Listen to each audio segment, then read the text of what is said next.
Claire Matthews arrived at Cedar Grove on a humid August morning, her U-Haul truck drawing curious glances from residents. The predominantly black neighborhood's skepticism was evident as she unloaded boxes from her truck.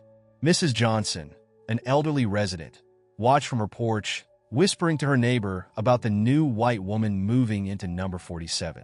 While taking an afternoon walk to familiarize herself with the area, Claire witnessed something that would change her standing in the community. 3 men were surrounding a black teenager near the community basketball court, their aggressive posture and raised voices clearly indicating trouble. The boy, no more than 14, clutched his backpack tightly, fear visible on his face. Without hesitation, Claire approached the group. "Hey," she called out, her voice stronger than she felt. "Leave him alone." The men turned, surprised by her intervention. Claire positioned herself between them and the boy, her heart racing, but her stance firm. "I've already called the police," she lied, holding up her phone. The men, caught off guard by her direct confrontation, backed away with muttered threats. James Carter, watching from his garage across the street, observed the scene with interest. As a community leader, he'd seen white residents come and go, usually keeping to themselves. This one was different. Still, experience had taught him to be cautious about appearances. The incident spread through the neighborhood quickly, transforming initial suspicion into cautious curiosity. The Cedar Grove Community Center buzzed with activity when Claire walked in 2 weeks after the incident. Malik Henderson, the center's art program director, was hanging vibrant paintings for an upcoming exhibition. He noticed Claire hesitate at the entrance, clearly unsure of her place in this space. Their first interaction was interrupted by Darnell Washington's passionate voice echoing through the hall. He was engaged in a heated discussion about community funding with Malik. "We need more resources," Darnell insisted, gesturing at the worn basketball court visible through the windows. "These kids deserve better." Claire listened intently, her marketing background triggering ideas. When Darnell mentioned difficulties promoting their fundraising events, she stepped forward. "I might be able to help with that," she offered. Both men turned, surprised by her intervention. Claire explained her background in digital marketing and event promotion. Initially skeptical, Malik and Darnell exchanged glances before agreeing to hear her ideas. Over the next hour, they discussed potential strategies for increasing community engagement and fundraising. Claire's practical suggestions and genuine interest in helping began to break down their initial reservations. Regular meetings became routine, with Claire, Malik, and Darnell working together on community initiatives. Though progress was made, underlying racial tensions occasionally surfaced in subtle ways. A hesitation before sharing certain experiences, careful selection of words, moments of unexpected awkwardness. James's backyard barbecue marked a turning point in Claire's integration into the community. The aroma of grilled ribs filled the air as neighbors gathered, their conversations mixing with soul music playing from vintage speakers. Claire arrived with a homemade potato salad, feeling both welcome and slightly out of place. Throughout the evening, subtle comments reminded Claire of her outsider status. "You season your food differently than we do, don't you?" someone asked, prompting knowing laughs. Another guest expressed surprise at Claire's knowledge of jazz, the assumption in their tone clear. The atmosphere shifted during dinner when James shared stories about growing up in Cedar Grove during the 1990s. He described police harassment, job discrimination, and the constant pressure to prove himself worthy of respect. Malik added his own experiences of being followed in stores, while Darnell spoke about losing job opportunities despite his qualifications. Claire, moved by their openness, shared her own story of vulnerability, her recent divorce, her ex-husband's emotional abuse, her decision to start fresh in a new community. The sharing of personal pain created an unexpected bridge. Though their experiences differed significantly, the universal language of struggle and resilience resonated. As the evening progressed, the group's conversations became more candid. They discussed their fears, hopes, and the weight of others' expectations. Claire began to understand the complex layers of privilege and prejudice that shaped their daily lives. The community's relative peace shattered when Marcus, Malik's childhood friend, was brutally beaten during a routine traffic stop. Video footage showed police officers using excessive force, leaving Marcus hospitalized with severe injuries. The incident ignited immediate outrage throughout Cedar Grove. A peaceful protest was organized outside the police precinct. Claire struggled with her role in this moment of crisis. Her presence could be seen as supportive or intrusive, and her previous relationships with law enforcement through her ex-husband complicated her position. Despite her reservations, Claire joined the protest. Hundreds gathered, holding signs and chanting for justice. When reporters arrived, Claire found herself thrust into an unexpected spotlight. A journalist, noticing her unique position in the crowd, asked for her perspective. Her impromptu speech about witnessing the community's daily struggles and the need for change went viral on social media. While many praised her willingness to speak out, others labeled her a traitor to her race. Her inbox filled with hate mail from former friends and colleagues. The experience forced Claire to confront the real cost of allyship. She received angry calls from family members who saw her on the news, and several old friends unfriended her on social media. The community's fight for justice had become personal, challenging her to choose between comfort and conviction. Darnell's financial crisis brought another layer of complexity to the growing friendships. His architectural firm faced bankruptcy, and a lucrative offer from a development company known for gentrifying black neighborhoods presented a moral dilemma. He confided in Claire during a late-night conversation at the community center. "They want me to design luxury condos that will price out half the neighborhood," he explained, his voice heavy with conflict. "But I'm 3 months behind on my mortgage." Claire listened, understanding the weight of his decision. She revealed her own privileged background, trust funds, private schools, and connections she'd never fully acknowledged before. Their conversation shifted to broader implications. Claire offered to leverage her business contacts to find alternative opportunities, but both recognized the systemic barriers Darnell would face. The reality of their different circumstances became starkly clear. Meanwhile, Claire's relationship with her family deteriorated. Her parents stopped calling after she missed their country club's annual gala to attend a community fundraiser. Her sister accused her of going native during a heated phone call.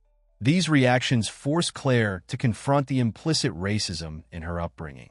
The distance between her past and present life grew wider, but Claire found unexpected strength in her new community. Her friendship with Darnell, Malik, and James deepened through their shared commitment to addressing inequality, even as they acknowledged their different perspectives and experiences.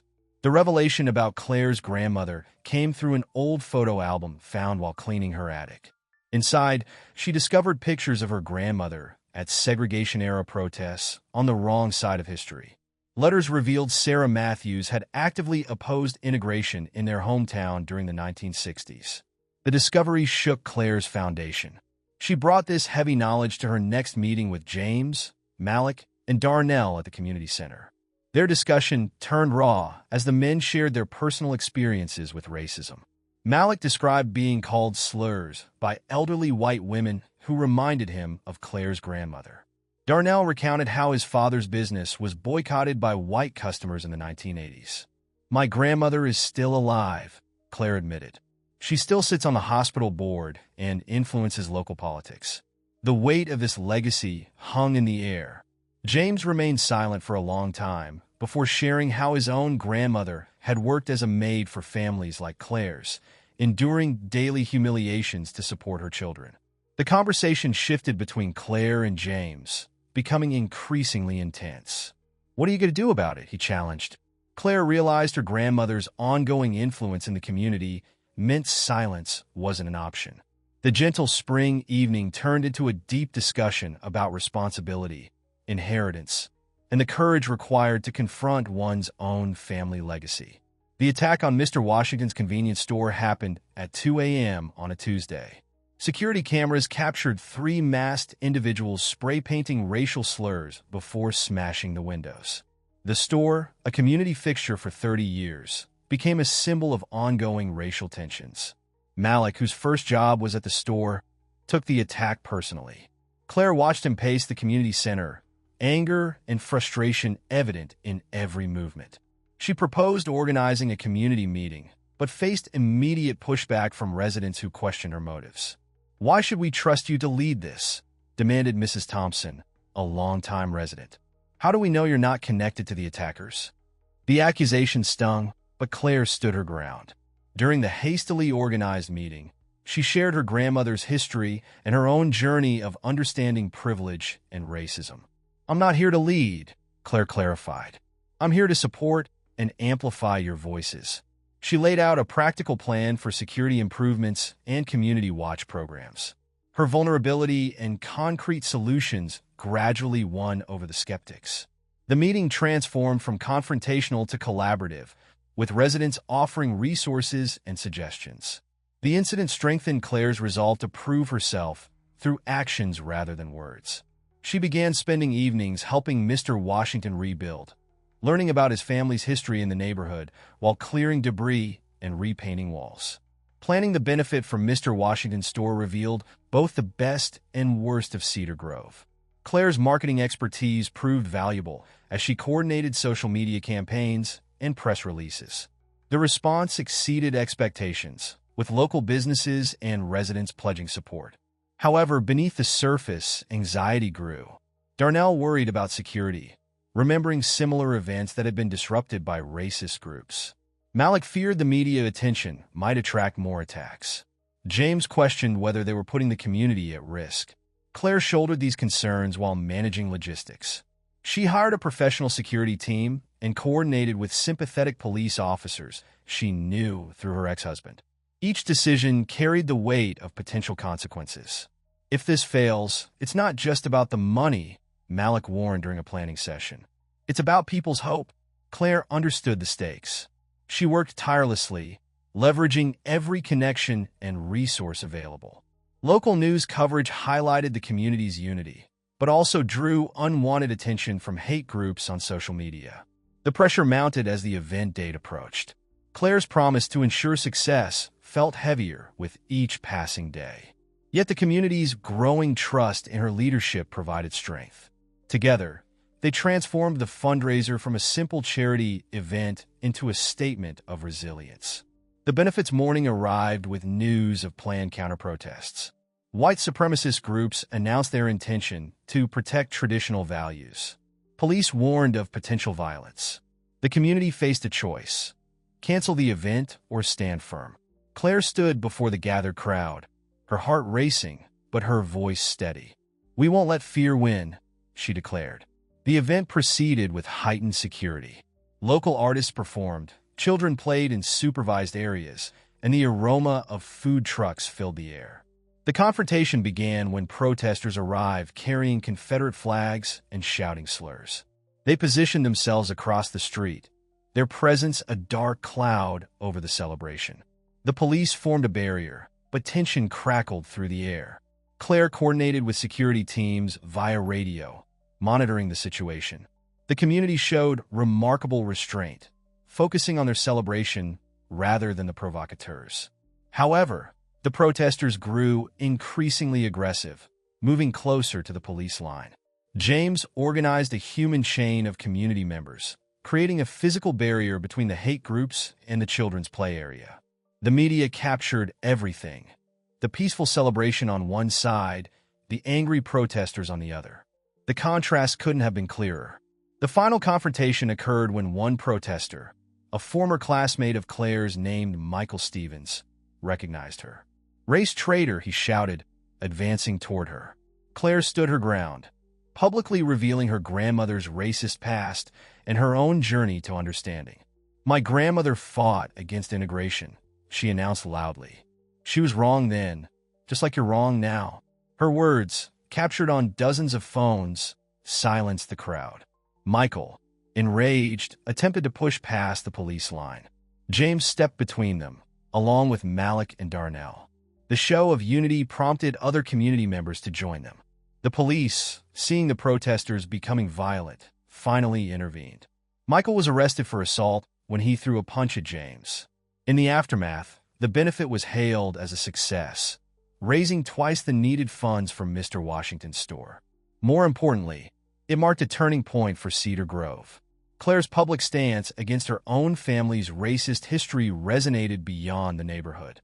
The community celebrated that evening, not just their victory over hate, but the bonds they'd formed. Claire found her true home among people who had started as strangers but became family. The story of Cedar Grove became one of transformation, proving that authentic change happens one person, one community at a time.